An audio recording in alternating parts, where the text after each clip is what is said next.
ate, mga kaibigan ko nga pala. Kayo pala yung mga kaibigan ng kapatid ko. Kylie nga pala. Chloe nga pala. Kylie.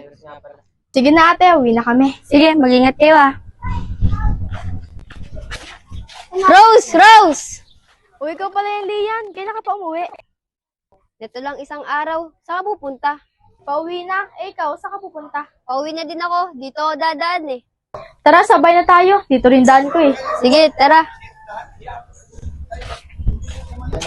Buti naman, Lian, umuwi ka na. Meron na ulit kami mga kasama sa tambayan. Siya nga pala, Rose. Saan ka dito, banda? Gusto mo ba punta tayo ng bahay para mapakilala kita kay tatay at kay ate?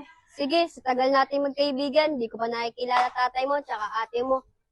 Hindi rin naman ako mahilig magdala ng kaibigan sa bahay. Wala rin kasi tao dun Ba't wala lagi tao sa inyo? Namamasadak din si tatay. Uwi lang siya pag tanghali para kumain kami. Ipag naman ng tatay mo, Rose. Marami kasi kaming bayarin at saka siya lang naghahanap buhay sa amin. Nakainis kasi si ate. Bakit naman? Paano? Sumabay pa. Nagpabili pa siya ng cellphone. Ganun ba? Oo, gagraduate na kasi siya. Kaya pala binilang cellphone, kailangan sa school. O Lian, ito na bahay namin Pakilala na kita kay tatay at kay ate. Tay? Tay, dyan po ba kayo?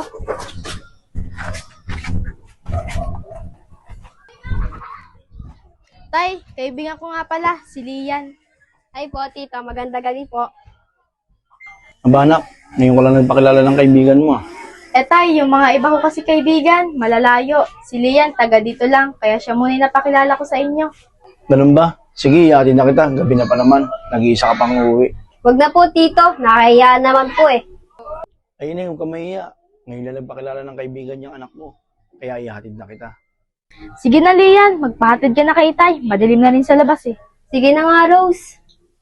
O paano? Tara na. Sige, Rose. Dito na ako May pupuntahan pa siya ako Sige, ingat kayo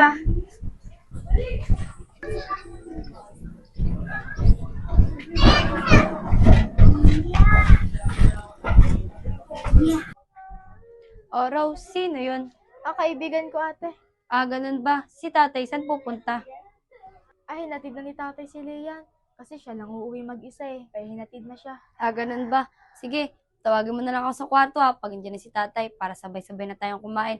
Papahinga muna ako, masakit din kasi ang ulo ko Sige ate. Tito, ito na lang po. Tito, maraming salamat po.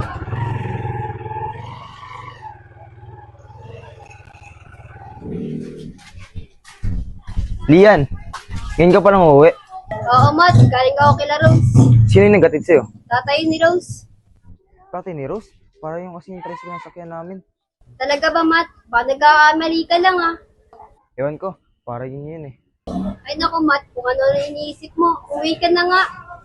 Lian, pwede mo ba ako samahan sa bahay nila Rose? Bakit naman? Basta, may gusto lang akong tignan. Sige, Matt. Kasamahan kita bukas. Medyo malapit lang naman dito yun Sige Lian, dito na ako. Sige, Matt. Ingat.